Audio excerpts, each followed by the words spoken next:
Episode 1. Henry and Thomas and the Troublesome Trucks. One day, Henry was going around the track. He saw Isabella in the little truck next to her. Thomas would arrive and say, "What were you doing?"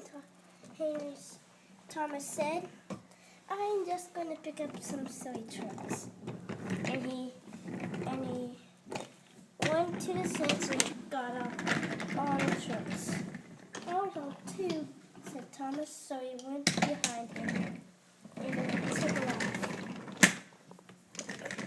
Before, when they were rushing down the train, there was a bumpy track. And then Henry crossed down and Henry and the truck was down. Thomas was on the track already, and all the workmen, Sir Top and Hat, come. And he said, "Goodness gracious, what is this mess?" And Thomas said, "Henry fell in the water." He said, "You must go to repairs tomorrow.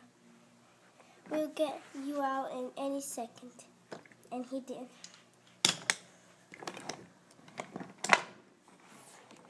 Soon he was on the track. The end.